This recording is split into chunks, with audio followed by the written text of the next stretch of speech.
नमस्कार, स्वागत छ यहाँलाई नेपाल अनलाइन स्कुलको युट्युब च्यानलमा।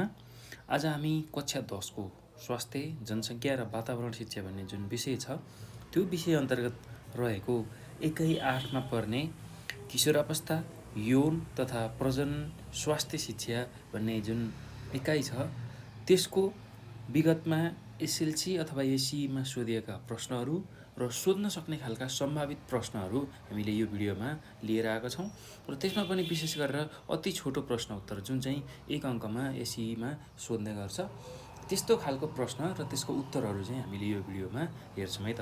र विशेष गरेर यो भिडियो भनेको एससी दिने विद्यार्थीहरूको लागि तयार गरिएको र एससीका विद्यार्थीहरूले यसलाई नछुटाइकन हेर्नुभयो भने पक्कै पनि राम्रो अङ्क प्राप्त गर्न सक्नुहुन्छ र अति नै महत्त्वपूर्ण छ है यो भिडियो एससी दिने विद्यार्थीहरूको लागि र अन्तिम तयारीको लागि एससीको अन्तिम तयारीको लागि यो भिडियो एकदम सहयोगी पक्कै पनि हुन्छ।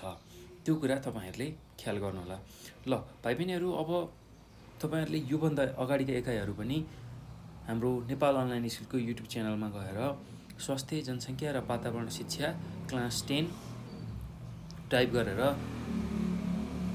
सबै भिडियोहरू हेर्न सक्नुहुन्छ र SC preparation health education and environmental education भनेर टाइप गरेर पनि यहाँभन्दा अगाडिका सबै भिडियोहरू तपाईँहरूले पढ्न सक्नुहुन्छ है त। ल मैले तपाईँहरूलाई यति जानकारी दिएँ।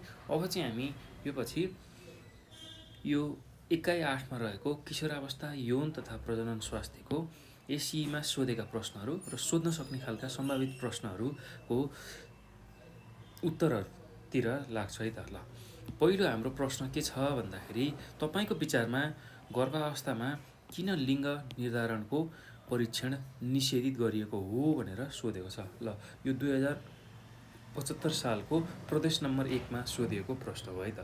ल अब यसको उत्तर एकदमै सहज छ, त्यसलाई म सुरुमा व्याख्या गर्छु, यसको उत्तर भन्छु र त्यसलाई लेखाइदिन्छु। त्यसलाई ध्यानपूर्वक सुन्नुहोला, बुझ्नुहोला र सकेसम्म आफ्नो कपीमा पनि लेख्नुहोला। त्यो गर्नुभयो भने तपाईँहरूलाई चाँडै याद हुन्छ है त। ल अब पहिलो प्रश्नको उत्तरमा हामीले के लेख्छौँ भने गर्भावस्थामा नै लिङ्ग पत्ता लगाएर छोरोको भ्रूणलाई राख्ने, त्यसै गरी छोरीको भ्रूणलाई पतन गराउने प्रवृत्तिमा रोक लगाउन चाहिँ गर्भावस्थामा लिङ्ग निर्धारणको परीक्षण निषेध गरिएको हो भनेर यसको उत्तर लेख्न सकिन्छ है त। र अब गर्भावस्थामा किन लिङ्ग निर्धारणको परीक्षणलाई निषेध गरिएको भनेर तपाईँहरूलाई अब पनि सोध्न सक्छ अबको परीक्षाहरूमा। त्यो भयो भने चाहिँ तपाईँहरूले के लेख्न सक्नुहुन्छ भने गर्भावस्थामा नै लिङ्ग पत्ता लगाएर छोराको भ्रूणलाई चाहिँ राख्ने र छोरीको भ्रूणलाई पतन गराउने जुन प्रवृत्ति छ त्यसमा रोक ल्याउनको लागि गर्भावस्थामा लिङ्ग निर्धारणको परीक्षण निषेध गरिएको हो भनेर हामीले लेख्न सक्छौँ। ल हाम्रो समाजमा छोरा भए राख्ने, छोरी भए गर्भपतन गराउने त्यस्तो खालको परिपाटी भएको हुनाले त्यसलाई रोक्नको लागि चाहिँ यो गर्भावस्थामा लिङ्ग निर्धारणको परीक्षण निषेध गरिएको हो भनेर हामीले बुझ्न सक्छौँ है त। र त्यही कुरालाई हामी उत्तरको रूपमा लेख्न सक्छौँ। यसको उत्तरमा गर्भावस्थामा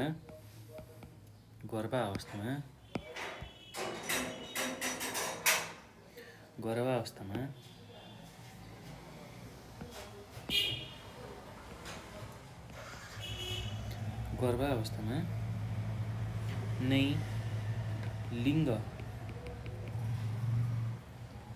पत्ता लगाएर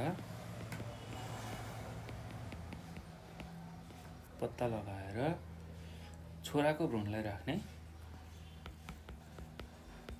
छोराको भ्रूणलाई राख्ने र छोरीको भ्रूणलाई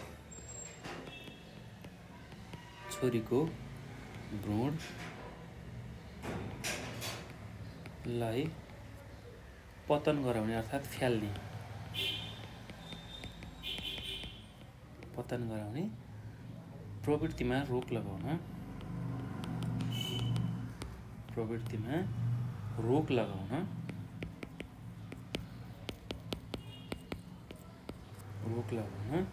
गर्भावस्थामा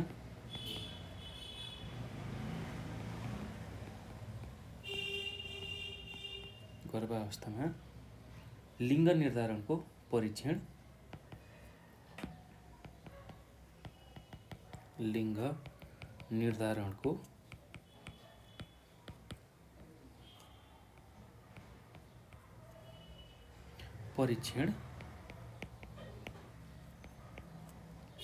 निषेधित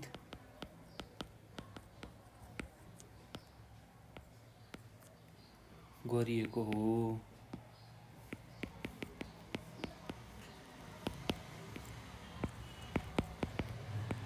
ल यति कुरा तपाईँहरूले लेख्न सक्नुहुन्छ है त। अब अर्को प्रश्न के छ भने भिरङ्गी रोगले अन्तिम अवस्थामा बिरामीलाई कसरी आसक्त पार्दछ भनेर एसिईकै 2075 सालमा प्रदेश नम्बर 2मा सोधेको प्रश्न हो है त। ल अब भिरङ्गीले कसरी चाहिँ अन्तिम अवस्थामा बिरामीलाई अझ असक्त पार्छ भनेर हामीले लेख्नुपर्नेछ। ल भिरङ्गी रोग लागेपछि अब यसको समयमा नै उपचार गरिएन भने यसले बिरामीलाई मुटु रोग हुने, त्यस्तै गरेर पक्षघात हुने तथा अन्धो हुने जस्ता अवस्थामा पुर्याउँछ भनेर हामीले लेख्न सक्छौँ है त। ल यसलाई यसको उत्तरमा भिरङ्गी रोगको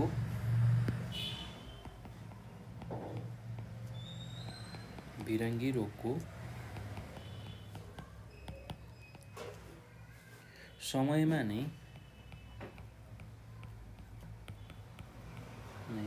उपचार गरिएन भने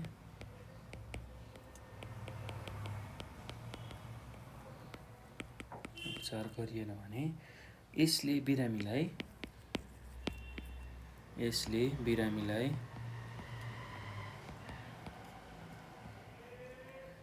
मुटु रोग हुने,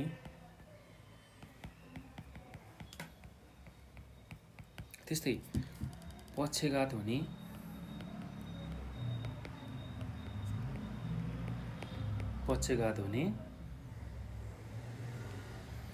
तथा अन्धो हुने जस्तो अवस्थामा पुर्याउँछ।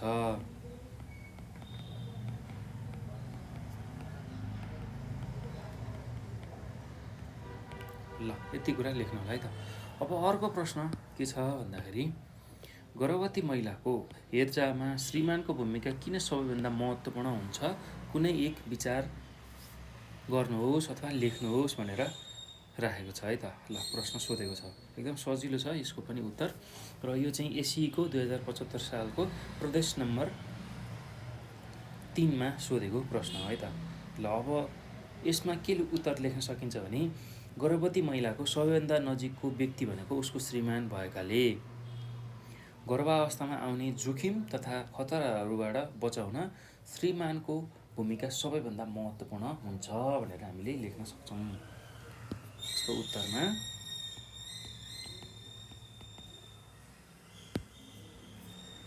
गर्भवती महिलाको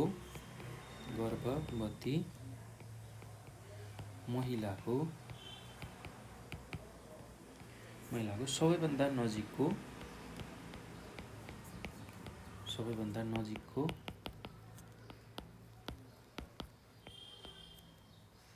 व्यक्ति भनेको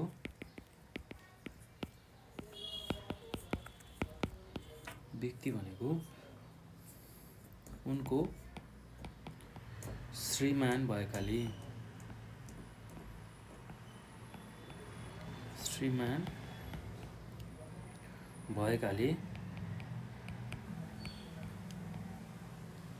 गर्भावस्थामा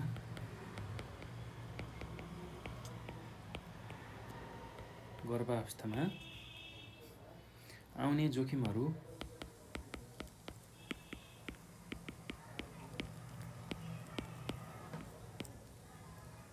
तथा खतराहरूबाट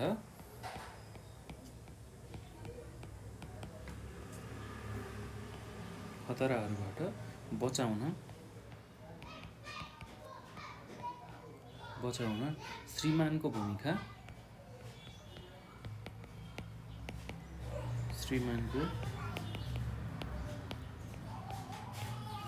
भूमिका सबैभन्दा महत्त्वपूर्ण हुन्छ।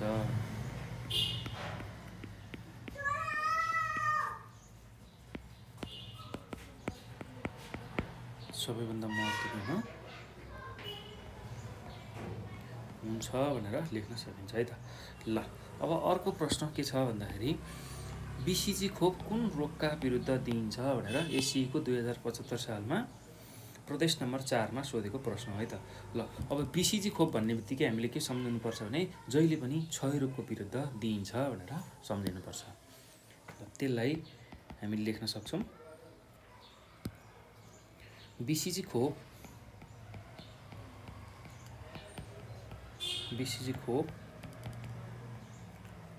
क्षयरोगका विरुद्ध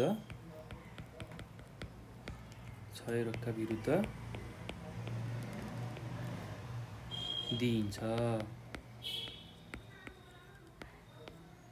ल यति कुरा तपाईँहरूले लेख्न सक्नुहुन्छ है त। अब अर्को प्रश्नमा जाउँ। अर्को प्रश्न के छ भने सामान्यतया गर्भ रहेको कति दिनपछि बच्चा जन्मिन्छ भनेर सोधेको छ। ल यो चाहिँ एसिईको 2075 सालमा प्रदेश नम्बर 5मा सोधेको प्रश्न है त।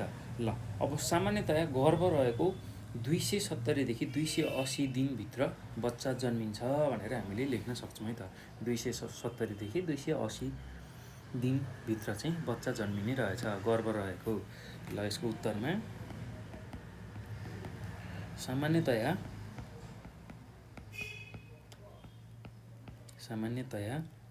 गर्भ रहेको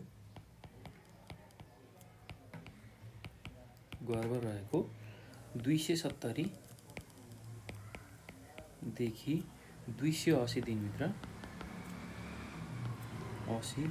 दिनभित्र चाहिँ बच्चा जन्मिन्छ।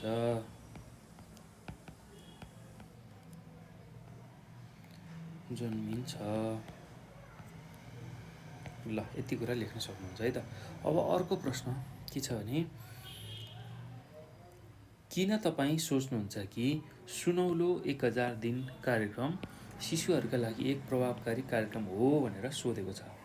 ल यो चाहिँ एसिईको 2075 सालमा प्रदेश नम्बर 6मा सोधेको प्रश्न है त। ल अब यसको उत्तरमा के लेख्न सकिन्छ भने सुनौलो 1000 दिनले बच्चाको जीवन सुरु भएको समयदेखि जन्मेको 2 वर्षसम्म विशेष हेरचाह गर्ने भएकाले यो शिशुहरूका लागि एक प्रभावकारी कार्यक्रम हो भनेर हामीले लेख्न सक्छौँ है त।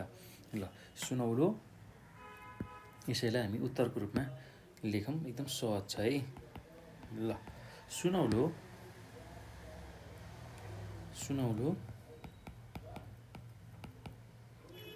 अथवा सुनौला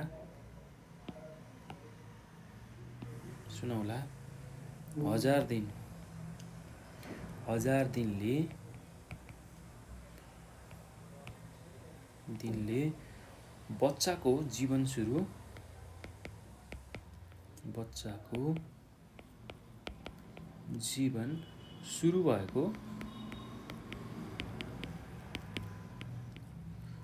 भएको समयदेखि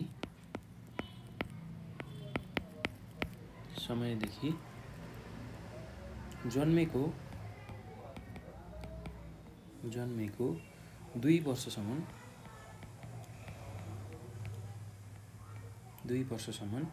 विशेष हेरचाह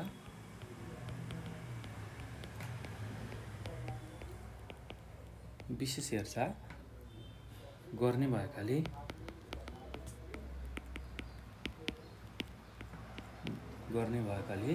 यो शिशुहरूका लागि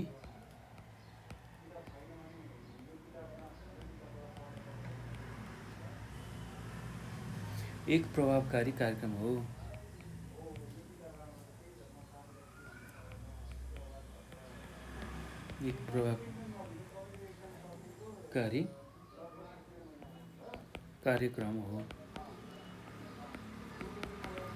ल अब अर्को प्रश्नमा जाउँ हामी। अर्को प्रश्न के छ भने गर्भ तुइनु भन्नाले के बुझिन्छ। ल एसिईको 2075 सालमा प्रदेश नम्बर 7मा सोधेको प्रश्न हो है त यो। ल अब गर्भ तुइनु भन्नाले गर्भ रहेको 22 हप्ता नपुगी गर्भमा रहेको जुन भ्रूण छ त्यो स्वत जिउँदो वा मृतक अवस्थामा शरीर बाहिर निस्किनुलाई चाहिँ गर्भ तुइनु भनेर बुझिन्छ है त। ल गर्भ रहेको 22 हप्ता नपुगी गर्भ रहेको भ्रूण स्वत जिउँदो वा मृत अवस्थामा चाहिँ शरीर बाहिर निक्लियो भने त्यसलाई गर्भ तुहिनु भनेर हामीले भन्न सक्छौँ है त। त्यही कुरालाई उत्तरको रूपमा लेख्न सकिन्छ।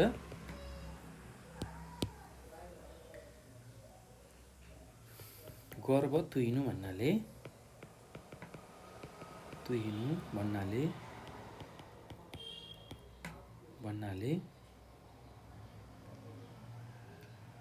गर्भ रहेको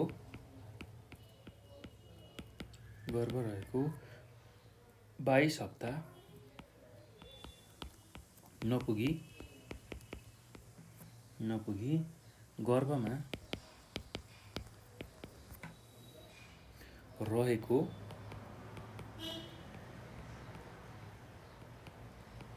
भ्रूण स्वत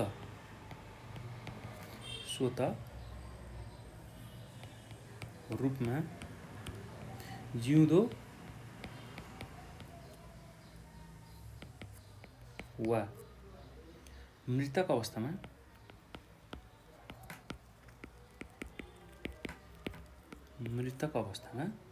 शरीर बाहिर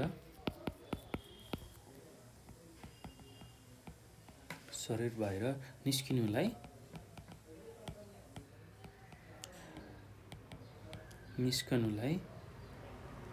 बुझिन्छ। ल यति कुरा तपाईँहरूले लेख्न सक्नुहुन्छ है त। अब अर्को प्रश्न के छ भन्दाखेरि नेपालमा गरिबीलाई किन स्वास्थ्य समस्याको रूपमा लिइन्छ, एक कारण लेख्नुहोस् भनेर सोधेको छ। ल यो चाहिँ एसईको 2074 सालमा पूर्वाञ्चलमा सोधेको प्रश्न है त। ल अब यसको उत्तरमा के लेख्न सकिन्छ भने नेपालमा अझै झन्डै 23% जनता गरिबीको पीडामा रहेकाले उनीहरूले उपयुक्त रूपमा खाना, त्यस्तै कपडा तथा स्वास्थ्य सेवा र सुविधाहरू उपभोग गर्न नपाएका कारण रोगबाट ग्रसित छन् भनेर हामीले लेख्न सक्छौँ है त। ल झन्डै 23% जनता चाहिँ गरिबीको रेखामुनि रहेकाले उनीहरूले उपयुक्त रूपमा खाना, त्यस्तै गरेर लत्ता कपडा र स्वास्थ्य सेवा सुविधाहरू उपभोग गर्न पाएका छैनन्। त्यही कुरालाई हामीले लेख्न सक्छौँ है त। यसको उत्तरमा नेपालमा अझै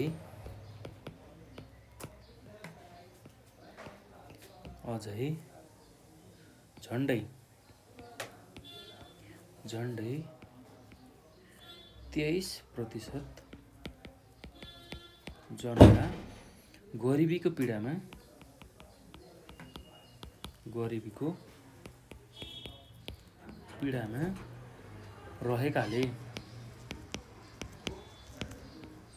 रहेकाले उनीहरूले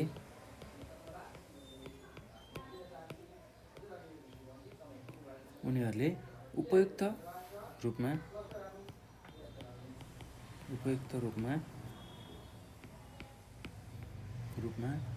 खाना अथवा खाना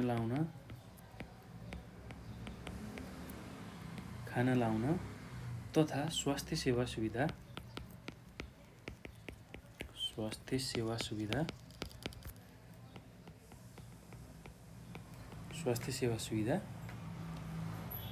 उपभोग गर्न नपाएका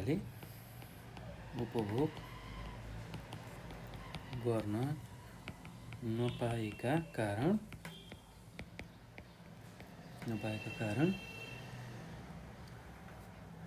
रोगबाट ग्रसित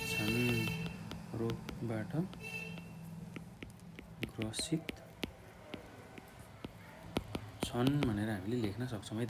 ल अब अर्को प्रश्न के छ भन्दाखेरि गर्भवती महिलाको हेरचाह गर्ने उपाय लेख्नुहोस् भनेर सोधेको छ। ल यो चाहिँ एसईको 2074 सालमा मध्यमाञ्चलमा सोधेको प्रश्न है त। गर्भवती महिलाको हेरचाह गर्ने मुख्य उपाय भनेको गर्भवती महिलालाई पौष्टिक भोजन, त्यस्तै व्यायाम र आराम, त्यस्तै स्वास्थ्यको परीक्षण, नियमित रूपमा स्वास्थ्य परीक्षण र औषधि र खोपको उपयोग भनेर हामीले लेख्न सक्छौँ है त। यति कुरा चाहिँ हामीले छुटाउनु भएन है। गर्भवती महिलालाई कसरी हेरचाह गर्न सकिने रहेछ भन्दाखेरि उसलाई उपयुक्त मात्रामा पौष्टिक र सन्तुलित खाना खुवाउनु पऱ्यो। त्यस्तै उचित व्यायाम र आरामको उसलाई जरुरी हुन्छ, त्यो गर्नु पऱ्यो। त्यस्तै गरी उसको नियमित रूपमा स्वास्थ्य परीक्षण गर्नु पऱ्यो। 1 महिनामा गर्ने कि 2 महिनामा गर्ने कि अथवा 15 दिनमा गर्ने कि त्यो गर्नु पऱ्यो। त्यस्तै औषधि र खोपको पनि उपयोग गर्नुपर्ने हुन्छ। ल त्यही कुरालाई हामीले उत्तरको रूपमा लेख्न सक्छौँ।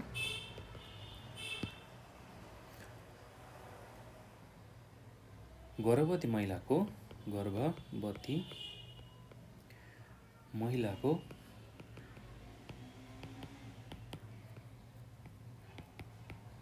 हेरचाह गर्ने मुख्य उपाय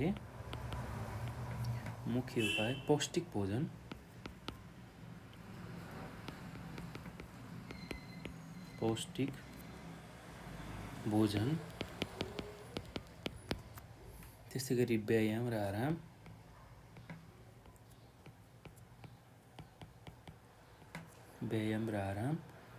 त्यस्तै स्वास्थ्य परीक्षण, नियमित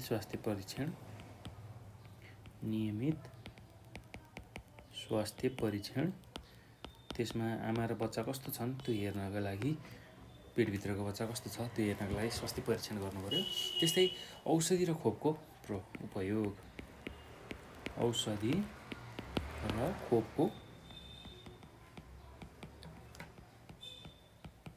उपयोग आदि। ल यति कुरा चाहिँ हामीले गर्न सक्छौँ, आदि हुन्। ल अब अर्को प्रश्न के छ भन्दाखेरि स्तनपानले कसरी बालकलाई रोग लाग्नबाट बचाउँछ लेख्नुहोस् भनेर सोधेको छ। ल अब यो पनि एसईको 2014 सालमा सोधेको प्रश्न हो। ल यसमा हामीले के लेख्न सक्छौँ भने आमाको दुधबाट बालकले आवश्यक पर्ने पौष्टिक तत्त्वहरूका साथै रोग प्रतिरोधात्मक शक्ति प्राप्त गर्ने भएकाले स्तनपानले रोग लाग्नबाट बचाउँछ भनेर हामीले लेख्न सक्छौँ है त। ल स्तनपानले कसरी चाहिँ बालकहरूलाई बचाउने रहेछ भन्दाखेरि रोग लाग्नबाट स्तनपान गराउँदाखेरि चाहिँ विशेष गरेर के हुने रहेछ भन्दा जुन दुध उसले खान्छ, पौष्टिक दुध खान्छ, त्यो दुधले चाहिँ बच्चाहरूको प्रतिरोधात्मक क्षमता बढाउने हुने रहेछ। त्यही प्रतिरोधात्मक क्षमताले नै उनीहरूलाई रोगहरूबाट बचाउँछ भनेर हामीले लेख्न सक्छौँ है त। ल यसको उत्तरमा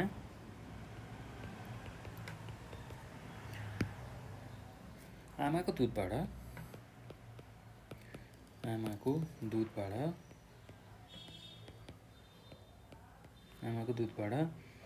बालकले आवश्यक पर्ने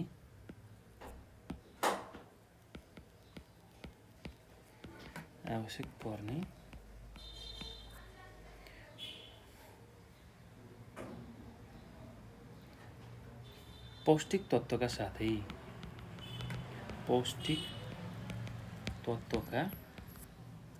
साथै रोग प्रतिरोधात्मक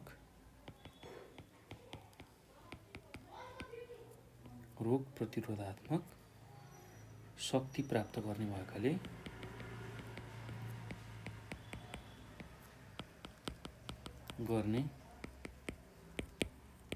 भएकाले स्तनपानले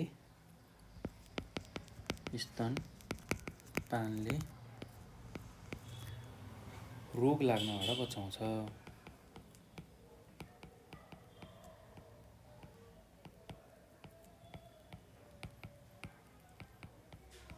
ल यति कुरा हामी लेख्न सक्छौँ है त। अब अर्को प्रश्न के छ भने प्रजनन प्रक्रियाका लागि परिपक्व उमेर कति हो भनेर सोधेको छ। ल प्रजनन प्रक्रियाका लागि परिपक्व उमेर भनेको 20 वर्ष पछाडिको उमेर मात्रै हो। 20 वर्ष पुगिसकेपछि मात्रै प्रजननको लागि एकजना महिला तयार हुन्छन् र 20 वर्षसम्ममा उनको प्रजनन सबै अङ्गहरू चाहिँ विकास भइसकेको हुन्छ। हो त्यो उमेर र त्योभन्दा माथिको उमेर नै प्रजननको लागि उपयुक्त अथवा परिपक्व उमेर भनेर हामीले बुझ्न सक्छौँ है त। ल त्यसैलाई उत्तरमा लेखौँ। प्रजनन प्रक्रियाका लागि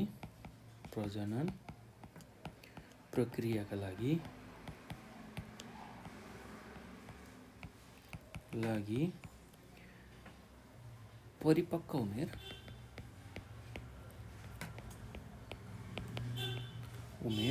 20 वर्ष पछिको उमेर हो।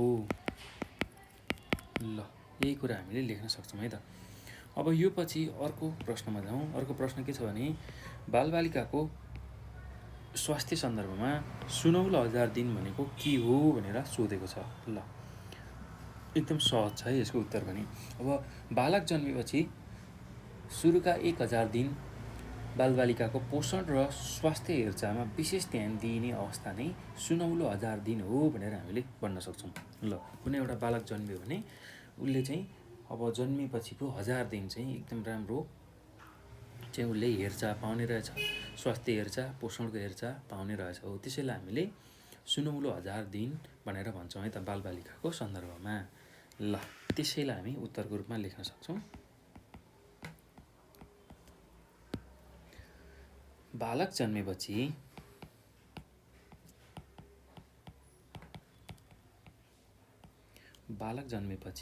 सुरुका 1000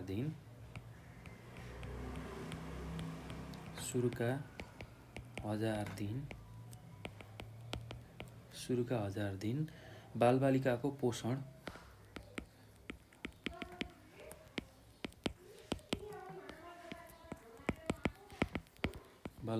पोषण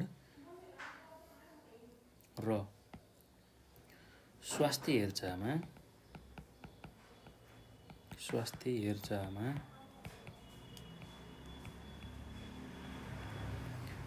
विशेष ध्यान दिइने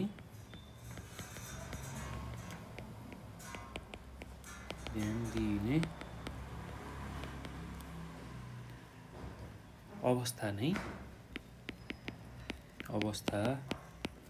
नै सुनौलो 1000 दिन हो। सुनौलो अथवा सुनौला 1000 दिन हो भनेर हामीले लेख्न सक्छौँ है त। ल अब अर्को प्रश्न के छ भने नेपालमा सर्वप्रथम कहिले एड्स रोगी देखिएका थिए भनेर हामीलाई प्रश्न सोधेको छ। ल नेपालमा सर्वप्रथम सन् 1988 एड्स रोगी देखिएका थिए भनेर हामीले लेख्न सक्छौँ। नेपालमा चाहिँ सन् 1988 चाहिँ एड्स रोगका बिरामी देखा परेका थिए। ल त्यसैलाई लेखौँ। नेपालमा सर्वप्रथम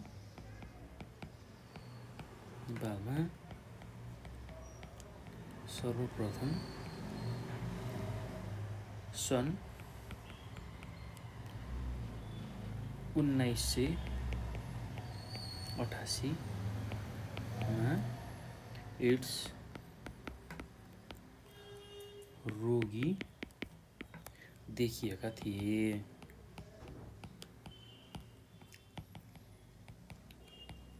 ल यति कुरा लेख्न सक्नुहुन्छ है त। अब अर्को प्रश्न के छ भन्दाखेरि भिरङ्गी लागेको व्यक्तिको उपचार गर्न ढिलो भएमा शरीरका कुन अङ्गमा असर पर्छ भनेर सोधेको छ। ल यदि कुनै मान्छेलाई भिरङ्गी लागेको छ र उसको उपचार गर्न ढिलो भयो भने त्यो भिरङ्गी रोगले चाहिँ त्यो मान्छेको शरीरको मस्तिष्क त्यस्तै कलेजो र मुटुमा असर पार्छ र कहिलेकाहीँ आँखामा पनि असर पार्छ र अन्धो बनाउने पनि हुनसक्छ। ल त्यही कुरालाई हामीले लेख्न सक्छौँ है त उत्तरमा। भिरङ्गीको उपचार गर्न ढिलो भएमा भिरङ्गीको उपचार गर्न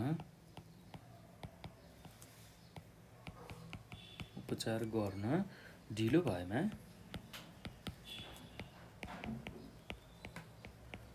भएमा शरीरका मस्तिष्क त्यस्तै गरेर कलेजो र मुटुमा असर पर्छ। ल यति कुरा तपाईँहरूले लेख्न सक्नुहुन्छ है त। अब यो पछि हामी अर्को प्रश्नमा जाउँ। अर्को प्रश्न के छ भन्दा भिरिङ्गी कुन जीवाणुबाट लाग्छ भनेर सोधेको छ। ल भिरिङ्गी विशेष गरेर ट्रिपोनियमा पेलिडियम भन्ने जीवाणुद्वारा लाग्छ। ल त्यही कुरालाई हामीले उत्तरको रूपमा लेख्न सक्छौँ। ल एकदम सहज छ है यसको उत्तर। तपाईँहरूले अलिकता सम्झिनुपर्छ, नाम चाहिँ अलि एक दुई पटक तपाईँहरूले प्र्याक्टिस गर्नै पर्छ लेखेर, त्यो भयो भने सजिलै याद हुन्छ है त। ल TREPONEMA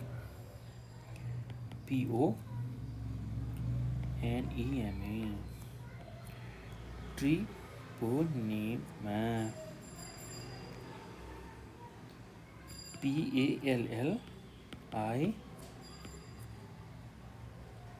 PALLIDUM पेलिडम भन्ने जीवाणुको कारणद्वारा लाग्छ। जीवाणुको कारणद्वारा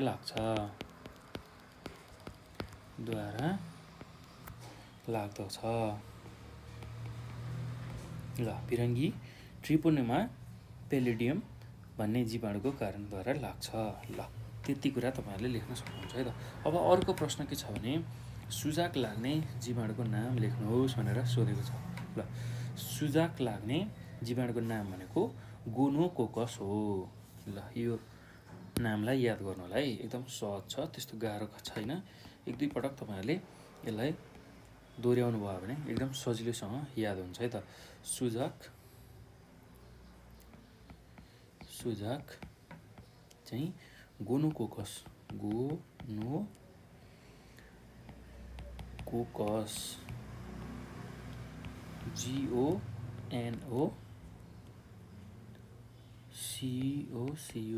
गोनोकोकस नामक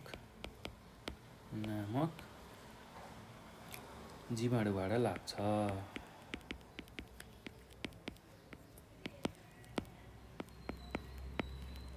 ल अब अर्को प्रश्न के छ भन्दाखेरि नेपालमा कति हप्तासम्मको भ्रूणलाई गर्भपतन गराउन पाइन्छ भनेर सोधेको छ। ल नेपालमा चाहिँ 12 हप्तासम्मको भ्रूणलाई गर्भपतन गराउन सकिन्छ भनेर हामीले लेख्न सक्छौँ है त। नेपालमा चाहिँ 12 हप्तासम्मको भ्रूणलाई गर्भपतन गराउन पाइने रहेछ। ल अब यसमा के लेखिन्छ भने नेपालमा 12 हप्तासम्मको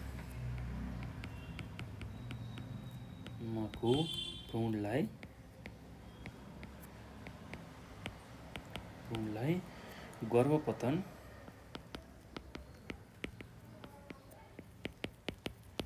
गराउन पाइन्छ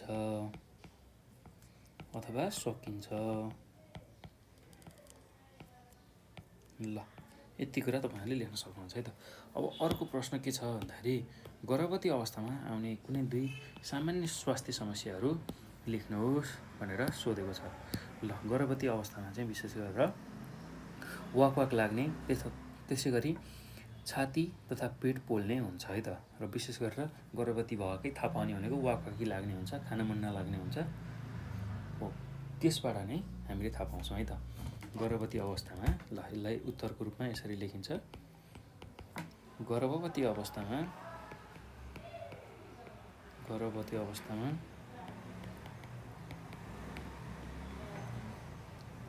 आउने समस्या भनेको वाकवाकी लाग्नु, वाकवाक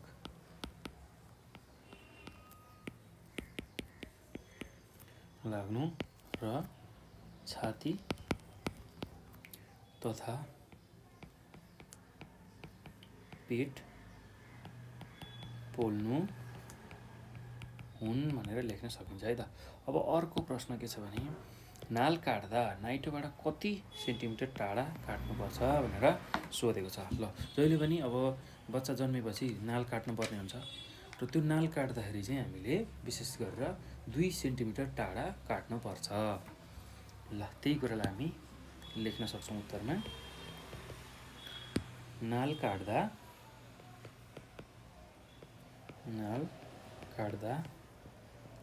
नाइटोबाट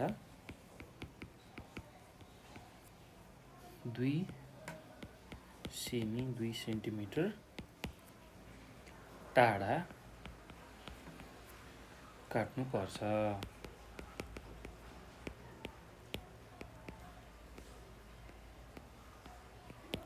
ल यति कुरा तपाईँहरूले लेख्न सक्नुहुन्छ। अब अर्को प्रश्न छ, बच्चाको उमेर कति भएपछि लिटो खुवाउन मिल्छ भनेर सोधेको छ। ल बच्चालाई चाहिँ विशेष गरेर हाम्रो नेपाली समाजमा 6 महिनापछि अथवा 6-7 महिनापछि लिटो खुवाउन मिल्छ भनेर भन्छौँ र 6-7 महिनामा 5-6 महिनामा पास्नी गरेर खानै खुवाउँछौँ, खाना खुवाउने काम सुरु हुन्छ र विशेष गरेर अब लिटो खानाभन्दा लिटो सबैभन्दा सहज हुन्छ उनीहरूलाई खुवाउनको लागि हो। त्यो चाहिँ बच्चा जन्मेर 6-7 महिना भएपछि खुवाउन सकिन्छ है त।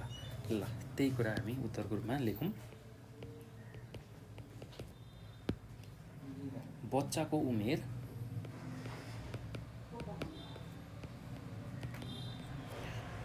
6 देखि 7 महिना भएपछि लिटो खुवाउन सकिन्छ। लिटो खुवाउन सकिन्छ। ल अब अर्को प्रश्न के छ भन्दाखेरि पोलियो खोप कति पटक लगाउनु पर्छ भनेर सोधेको छ। पोलियो खोप 3 पटक लगाउनु पर्छ। हेर्नु त यही कुरा हामी उत्तरमा लेख्न सक्छौँ। पोलियो खोप चाहिँ 3 पटक लगाउनु पर्ने हुन्छ। पोलियो खोप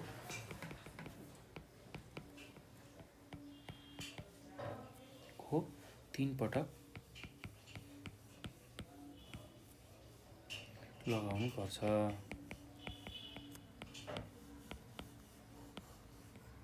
ल यति कुरा लेख्न सक्नुहुन्छ। अब अर्को प्रश्न के छ भन्दाखेरि सनक्राइड कुन विषाणुबाट लाग्दछ भनेर सोधेको छ।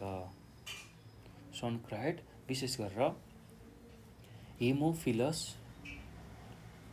ड्युक्रे नामक विषाणुबाट लाग्दछ भनेर हामीले लेख्न सक्छौँ है त। सनक्राइड चाहिँ हेमोफिलस ड्युक्रे नामक विषाणुबाट लाग्दछ।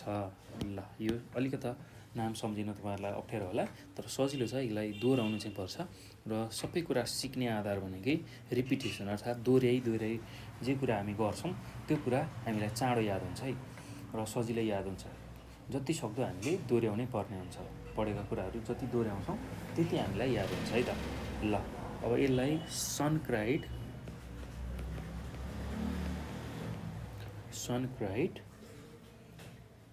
हेमोफिलस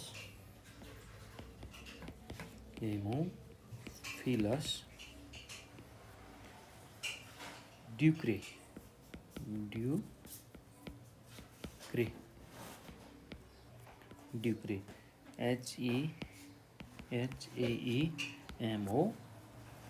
HEMOPHILUS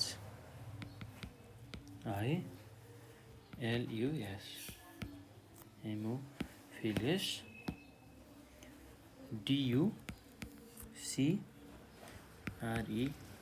ड्युक्रे नामक विषाणुबाट लाग्छ। विषाणुबाट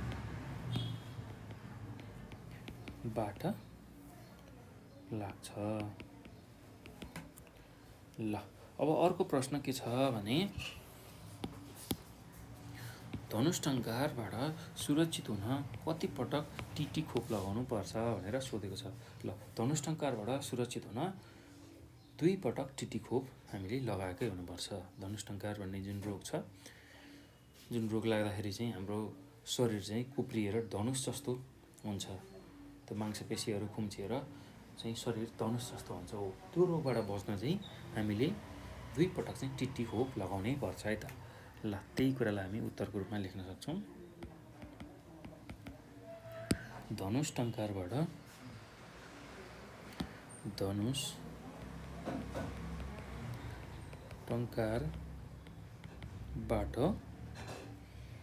सुरक्षित हुन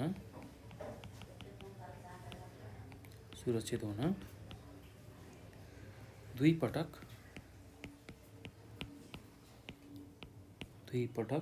टिटी खोप लगाउनु पर्छ।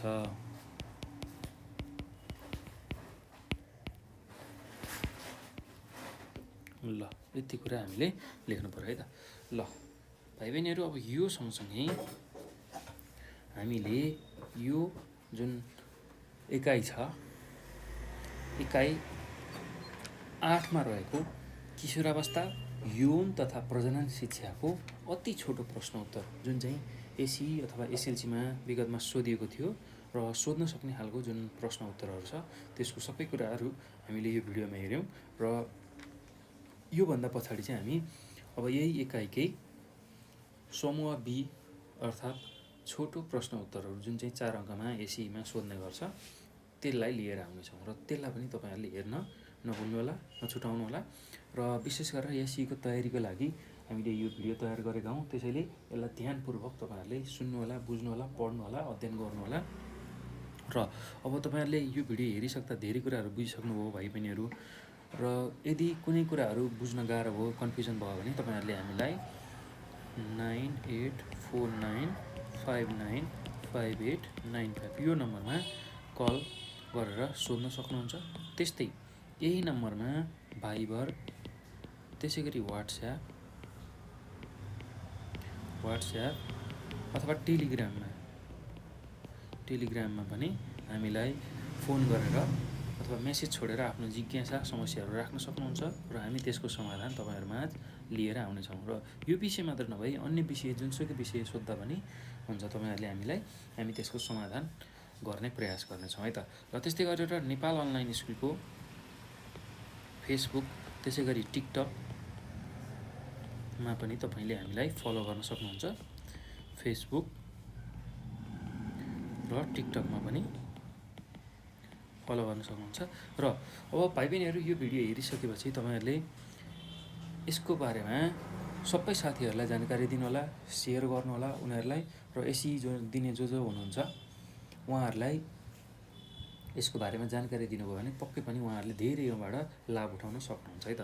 र साथसाथै नेपाल अनलाइन स्कुलको युट्युब च्यानल पनि सब्सक्राइब गर्न नभुल्नुहोला र नजिकै रहेको बेल आइकनलाई पनि तपाईँहरूले दबाउनुहोला। त्यो गर्नुभयो भने हामीले अपलोड गर्ने सम्पूर्ण भिडियोहरू तपाईँहरूले सहजै प्राप्त गर्न सक्नुहुन्छ र तपाईँहरूले आफूले चाहेको सबै कुराहरू सजिलै पढ्न सक्नुहुन्छ। त्यो भएको हुनाले तपाईँहरूले नेपाल अनलाइन स्कुलको युट्युब च्यानललाई सब्सक्राइब गर्नुहोला है त। ल भाइ बहिनीहरू, अब योभन्दा पछिको भिडियोमा म यसकै ग्रुप बी अन्तर्गतको छोटो प्रश्नहरू उत्तरहरू लिएर आउनेछु, त्यसलाई पनि हेर्न नभुल्नुहोला। र यो भिडियो हेर्नुभएकोमा चाहिँ यहाँहरूलाई धेरै धेरै धन्यवाद।